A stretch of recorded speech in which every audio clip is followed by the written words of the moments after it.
आदाब सत श्री अकाल। मैं सुशील आपका चौधरी एकेडमी में स्वागत करता हूं। आज मैं आपके लिए लेकर आया हूं प्रैक्टिस पेपर सेट, जो कि आपके आने वाले आर्मी के एग्ज़ाम के लिए बहुत ही इम्पोर्टेंट है। इसके अलावा मैंने ऐसी के वीडियो अपने चैनल पर अपलोड की हुई है। जिन्होंने मेरी पिछली वीडियो नहीं देखी वो मेरे चैनल पर जाकर पिछली वीडियो ज़रूर देख लें। तो आज का पहला क्वेश्चन है, विशाल बांधों के निर्माण का विरोध किन कारणों से किया जाता है? किसानों का बड़े पैमानों पर विस्थापन, पनबिजली उत्पादन में कोई मदद नहीं थी, वे कम लागत के नहीं थे, शारीरिक श्रम की कमी। तो इसका सही आंसर होगा ऑप्शन नंबर ए, किसानों का बड़े पैमाने पर विस्थापन।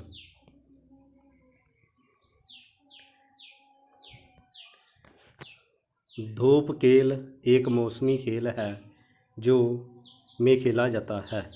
नागालैंड, महाराष्ट्र, असम, मेघालय। तो इसका सही आंसर होगा ऑप्शन नंबर सी, असम।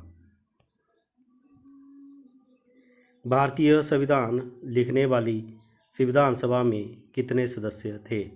198, 298, 299, 199। तो इसका सही आंसर होगा ऑप्शन नंबर सी, 299। सितारों की जमजमाहट का कारण है वायुमंडलीय अपवर्तन, वायुमंडलीय प्रतिबिंब, प्रकाश का बिखराव, आंतरिक प्रतिबिंब। तो इसका सही आंसर होगा ऑप्शन नंबर ए, वायुमंडलीय अपवर्तन।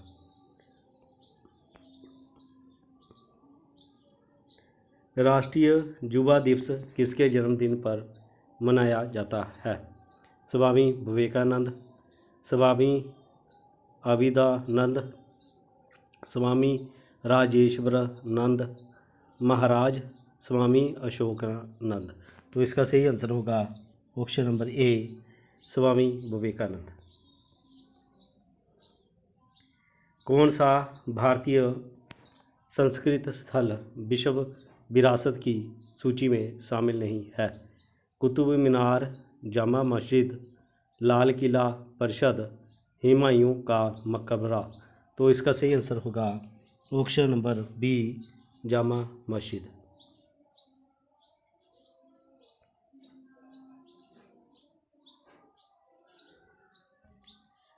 औरंगाबाद किस नदी के किनारे पर स्थित है? गोदावरी, कोम, मूसी, महानदी। तो इसका सही आंसर होगा ऑप्शन नंबर बी, कोम।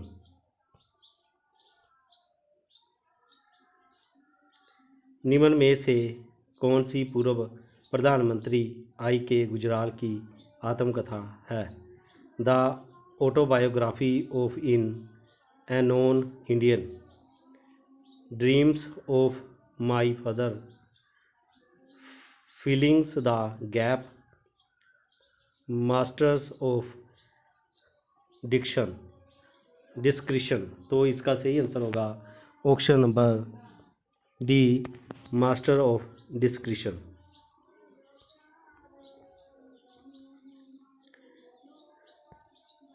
भारतीय संविधान में याचिकाएं और अविश्वसनीय पदोन्नति किस देश के संविधान से प्रेरित है?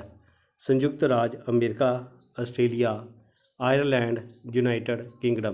तो इसका सही आंसर होगा option number D, United kingdom. निम्न में से कौन सी महाराष्ट्र की नृत्य शैली है? चिरो, ओटम, थुल, लेजिम, माचा। तो इसका सही आंसर होगा ऑप्शन नंबर सी, लेजिम। भारतीय संविधान के किस भाग में चुनावों से संबंधित प्रावधान का उल्लेख है? भाग 15, भाग 5, भाग 20, भाग 10। तो इसका सही आंसर होगा ऑप्शन नंबर ए, भाग 15। अंडमान निकोबार द्वीप समूह में सबसे ऊंची चोटी का नाम बताइए। सैंडल पीक, करोह पीक, कोंडाचिरंदी, सेसोगोर। तो इसका सही आंसर होगा option number A, sandal peak. Lone fox dancing my autobiography किसकी आत्मकथा है। David Davidar, Khushwant Singh, Sharadindu Bandopadhyay, Ruskin Bond. तो इहदा जिहड़ा सही आंसर होएगा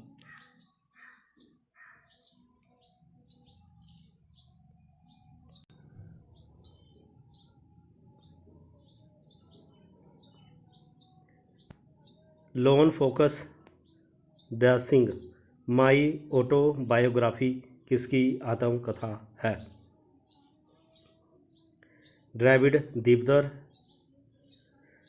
खुशवंत सिंह, शरदिंदु बंदोपाध्याय, रक्सिन बॉन्ड। तो इसका सही आंसर होगा option number D, Ruskin Bond. Dada Saheb Phalke पुरस्कार पाने वाले प्रथम व्यक्ति का नाम बताइए। पंकज मलिक, रोमी रेड्डी, नरसिंगा रेड्डी, पृथ्वीराज कपूर, देविका रानी। तो इसका सही आंसर होगा option number D, Devika Rani. भारतीय संविधान में अवशिष्ट शक्तियों का प्रचार किस देश के संविधान से प्रेरित है। United kingdom, Australia, Ireland, Canada. तो इसका सही आंसर होगा ऑप्शन नंबर डी, कनाडा। शरीर के बाहर से ऑक्सीजन को ग्रहण करना तथा उसका उपयोग कोशिकीय अवस्था के अनुसार खाद्य स्रोत के विघटन में करना सामान्य रूप से कहलाता है। श्वसन, पोषण, पाचन, परिवहन। तो इसका सही आंसर होगा ऑप्शन नंबर ए, श्वसन।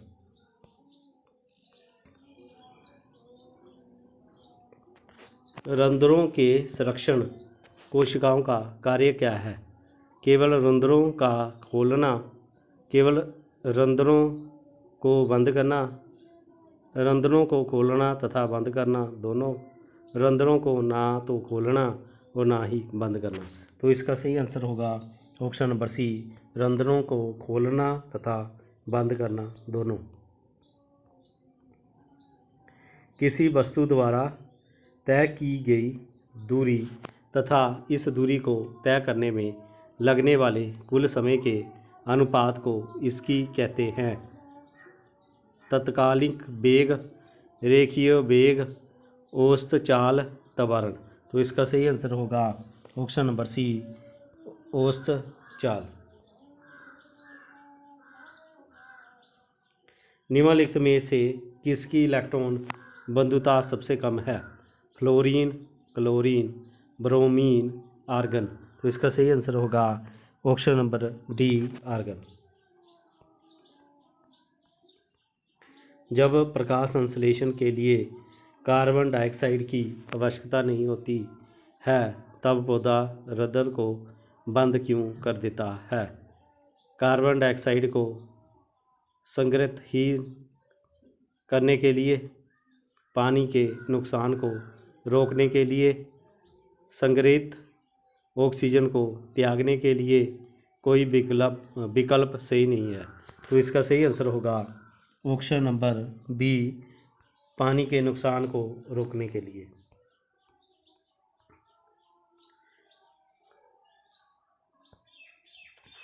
कुपिका के भीतर गुब्बारे जैसी संरचनाएं हैं। फेफड़े, बक, यकृत, हृदय। तो इसका सही आंसर होगा ऑप्शन नंबर ए, फेफड़े। निम्न में लिखित में से कौन सा कथन सही है। सोना तथा चांदी तन्य नहीं होते हैं। फास्फोरस तथा नाइट्रोजन तन्य होते हैं। तांबा तथा प्लेटियम तन्य होते हैं। सल्फर तथा फास्फोरस धनवान्तव होते हैं। तो इसका सही आंसर होगा ऑप्शन नंबर सी, तांबा तथा प्लेटिनम तन्य होते हैं। प्रकाश संश्लेषण के लिए गैसों का आदान प्रदान सूक्ष्म छिद्रों से होता है। यह छिद्र क्या है? हरित लवक, क्लोरोप्लास्ट, रुद्र, रितिका, पूर्णहरित, क्लोरोफिल। तो इसका सही आंसर होगा ऑप्शन नंबर बी, रुद्र।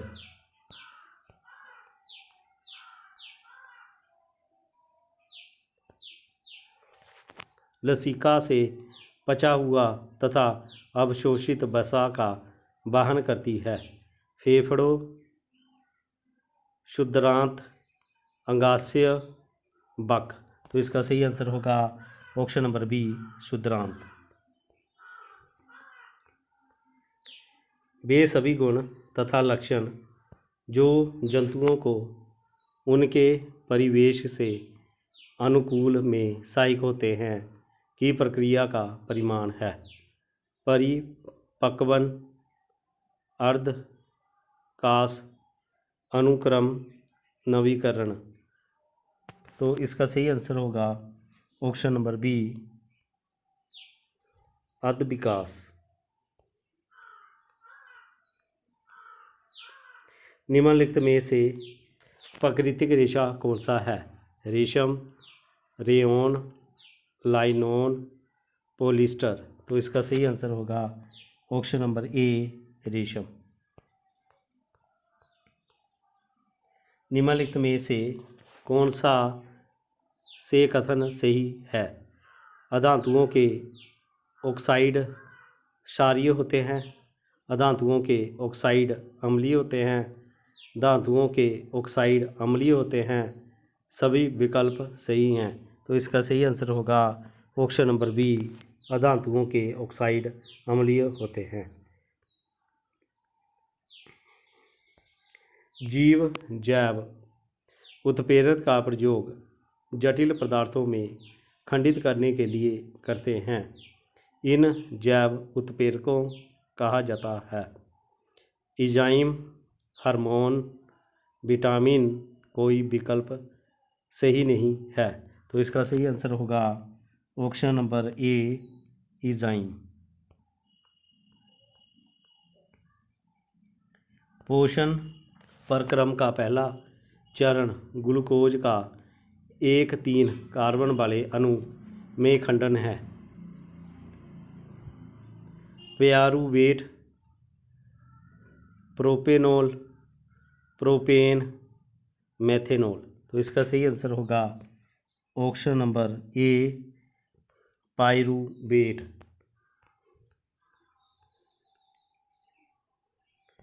समय को गर्म रखने के लिए पोलर बेयर की त्वचा के नीचे के परतें होती हैं। मांसपेशियां, वसा, उपस्थि, बाल। तो इसका सही आंसर होगा ऑप्शन नंबर बी, वसा। निम्नलिखित में से कौन सी संख्या पूर्ण वर्ग संख्या है? तो इसमें जो पूर्ण वर्ग संख्या होती है उसमें हम जो उनके डिजिट का देखेंगे कि उनका सम 9 आता है कि नहीं आता है। तो पहले देखेंगे 5 4 9 होता है, 8 और 1 9 होता है, फिर 5 4 9 होगा। अब 3 2 5 3 8 होगा। तो जहाँ पर एक 8 आया बाकी सब 9 बना, इसलिए हमारा जे नहीं होगा। अब देखेंगे दूसरी इक्वेशन, तो ये होगा 5 4 9, 5 4 9 होगा। अब 8 और 1 9 होगा, और 3 2 5, 5 कितना होगा 10। तो इसलिए हमारा जे भी नहीं हो सकता। तो तीसरी इक्वेशन देखेंगे तो 5 4 9 होगा, 8 और 1 9 होगा, 5 4 9 होगा, और 3 2 5 होगा, 5 5 कितना होता है 10। तो जे भी नहीं हो सकता। अब अगली देखेंगे तो कितना होगा, 5 4 9 होगा, 8 और 1 9 होगा, 5 4 9 होगा, 3 2 5 होगा और 4 कितना होगा, 9। तो ये सभी 9 9 बनते हैं, इसलिए हमारा आंसर होगा ऑप्शन नंबर डी 5 4 8 5 4 3 2 4 1। -5/7 में से क्या घटाया जाए कि -2/3 प्राप्त हो। तो इसे करने के लिए हम बाई ऑप्शन करेंगे। तो पहले हमारे पास दिया गया 5/7, उसमें माइनस करेंगे -1/21। तो माइनस माइनस क्या होता है, प्लस हो जाता है। तो -5/7 प्लस 1/21। तो इसका एलसीएम 7 और 21 का एलसीएम होगा 21 और ये जाएगा 7 तिया 21, तो 5 तिया कितना होगा 15 और 21 एकम 21 1 एकम 1, तो कितना होगा -14/21। ये जाएगा 7 तिया 21 7 दूना 14, तो कितना बना -2/3। तो मुझे कितना चाहिए था, -2/3। तो इसलिए हमारा आंसर होगा ऑप्शन नंबर ए -1/21।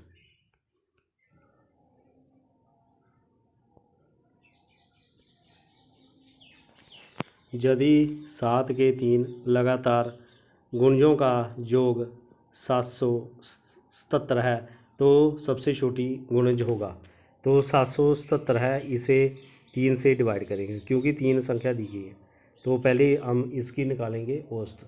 तो वो कितना होगा, 3 दूना 6 5 तिया 15 9 30 27। तो इसका मतलब हुआ जो औसत होती है वो मिडल वाली रकम होती है। तो मेरा जो संख्या थी 1 2 3, तो 2 की वैल्यू कितनी हुई 259।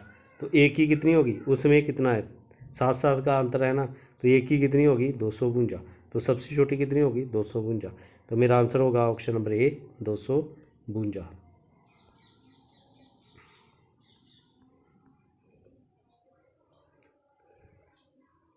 सुधा एक पेंटिंग खरीदती है जिसकी कीमत 800 रुपये है। दुकानदार ने चिन्हित मूल्य पर 15% की छूट पर का प्रस्ताव दिया। यदि सुधा 925 रुपये के लिए बैग बेचती तो उसको कितना लाभ होगा। तो पहले हम इसका निकालेंगे विक्रय मूल्य। वो होता है जितना हमारे पास अंकित मूल्य है, कितना है 800 गुना, तो 100 माइनस डिस्काउंट कितना दिया गया 15 का बटा 100। तो ये जाएगा 800 गुना 85/100। 2 से 2 जीरो कटा, तो ये बना 8 पंजे 40, 4 बचा 8 बटे 64, तो 4 68। तो कितना बना 680। तो 680 बना। तो उसने यदि 15% का डिस्काउंट देती तो उसे बैग कितने का बेचना पड़ता 680 का, पर उसने कितने का बेचना है 925 का। तो 925 में 680 घटाएंगे तो उसका लाभ आ जाएगा। तो कितना होगा फिर 5 4 और 2 245। तो मेरा आंसर होगा ऑप्शन नंबर सी 245।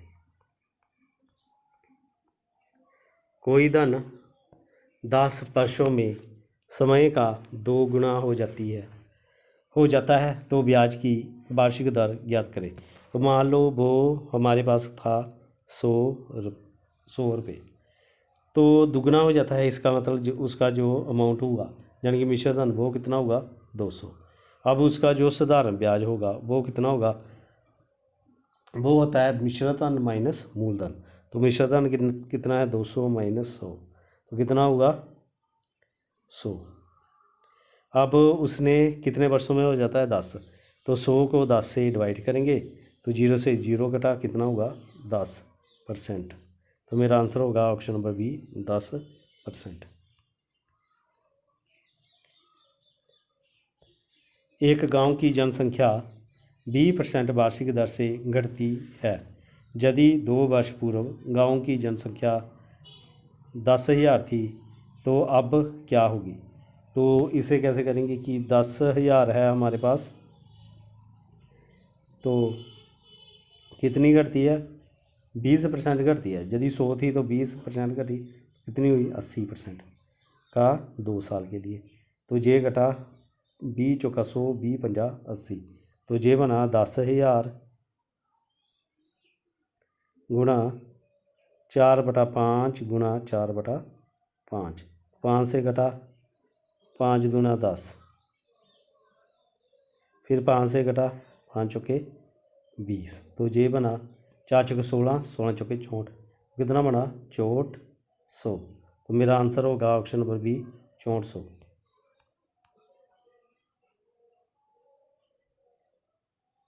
एक आयताकार बगीचे की लंबाई 12 मीटर तथा चौड़ाई 5 मीटर है, तो इस आयताकार बगीचे के बराबर क्षेत्रफल वाले एक वर्गाकार बगीचे की विकर्ण की लंबाई ज्ञात करें। तो आयत का जो क्षेत्रफल होता है वो होता है लंबाई गुना चौड़ाई। तो इसका मतलब क्या हुआ? 12 गुना 5 कितना हुआ? 60। तो जो वर्ग का क्षेत्रफल होता है वो होता है भुजा का स्क्वायर। ठीक है, तो मान लो कि हमारे पास जो भुजा थी वो थी x, तो x का स्क्वायर किसके बराबर हुआ? 60 के। अब हमने उसका विकर्ण निकालना है। तो ये हमारे पास है एक वर्ग, जो ये वाला है एक विकर्ण। तो मान लो कि ये हमारे पास बन गई राइट एंगल ट्रायंगल, तो उसकी जो भुजाएं होती हैं बराबर होती हैं। मान लो कि वो एक्स एक्स है, तो हमने उसका विकर्ण करना है। तो विकर्ण का फार्मूला होता है विकर्ण का स्क्वायर इक्वल टू किसके बराबर होता है? कर्ण का लंब का स्क्वायर प्लस आधार का स्क्वायर। तो वो कितना बना? 2x स्क्वायर के बराबर बना। पर जो एक्स स्क्वायर है उसकी वैल्यू कितनी निकाली है? 60। तो 2 को 60 से मल्टीप्लाई करेंगे तो कितना होगा? 120। तो इसका मतलब क्या हुआ कि 22 स्क्वायर की वैल्यू कितनी हुई? 120। तो 22 निकालेंगे तो इसका मतलब क्या होगा? वर्गमूल 120। तो इसे लिखेंगे 4 गुणा 30, 30 चौका 120, तो 4 का कितना होगा? 2 अंडरूट 30। तो मेरा आंसर होगा option number A 2 under root 30 metre.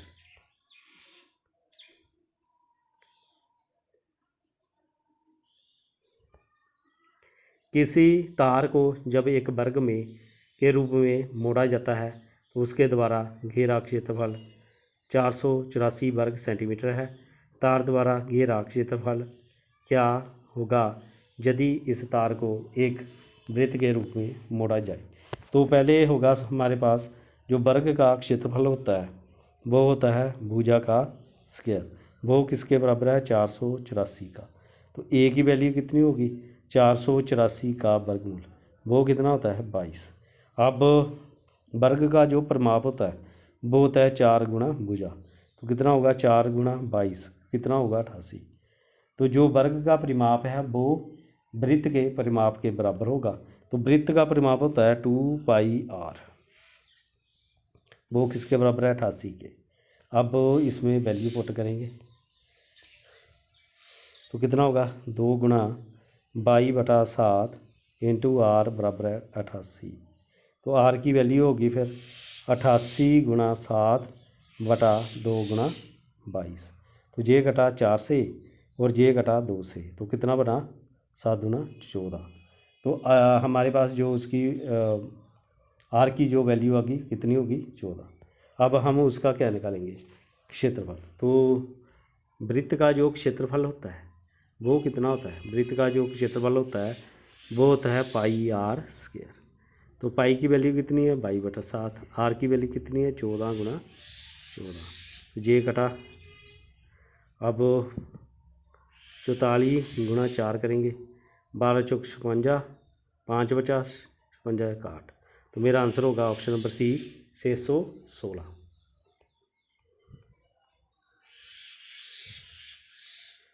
यदि एक घन का आयतन 1728 सेंटीमीटर क्यूब है तो इसका पृष्ठीय क्षेत्रफल है।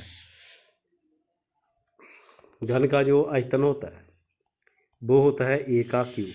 इसका मतलब क्या हुआ? 1728। तो ए की वैल्यू कितनी हुई? 1728 का घनमूल। तो 8 होता है 2 का क्यूब, पीछे घटा 1, तो कितना बढ़ा 12। तो भुजा कितनी हुई 12। अब हम उसका निकालेंगे पुष्टीय क्षेत्रफल। घन का पुष्टीय क्षेत्रफल होता है 6a², 6 गुणा 12 का स्क्वायर। तो ये होगा 6 गुणा 12 12 144। तो ये बना 6 चौके 24, आंसर बचा 2, 24 2 26 8। तो कितना बना 864। तो मेरा आंसर होगा option number C 864 centimetre square. एक वस्तु के 600 रुपये में विक्रय करने पर एक दुकानदार को 20% का लाभ हुआ। वस्तु का क्रय मूल्य ज्ञात करें। तो मान लो कि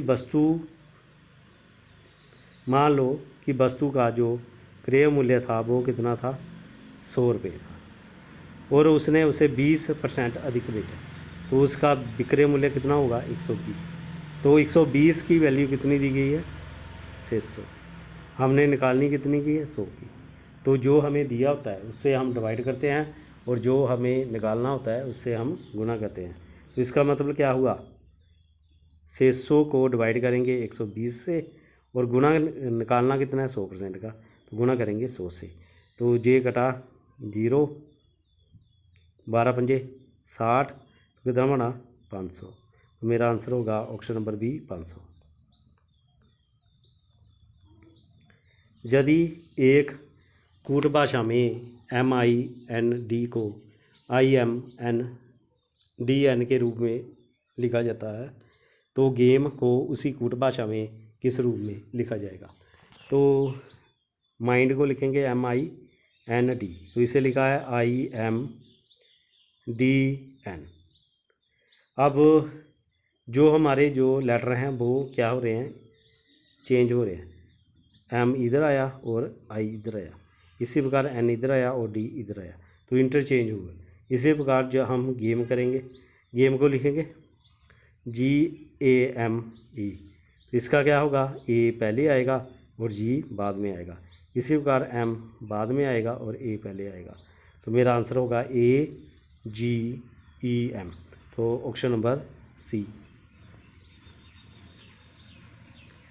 निम्नलिखित श्रृंखला को पढ़ें और ज्ञात करें कि प्रश्न चिन्ह के स्थान पर कौन सी संख्या आएगी।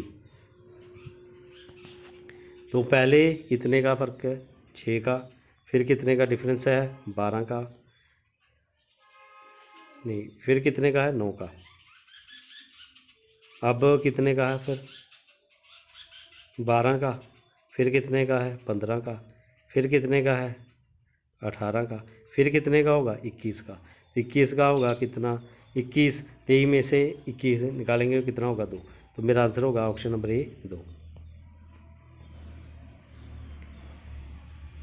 PQRS और T की अलग अलग लंबाइयाँ हैं। R T से लंबा है, जो R है वो T से लंबा है किंतु P से छोटा है, तो P से छोटा है P ऊपर आ जाएगा। S Q से लंबा है किंतु T से छोटा है, S जो है वो Q से लंबा है पर T से छोटा है। इनमें से सबसे लंबा कौन है, तो इनसे सबसे लंबा कौन होगा P। तो मेरा आंसर होगा ऑप्शन नंबर सी P।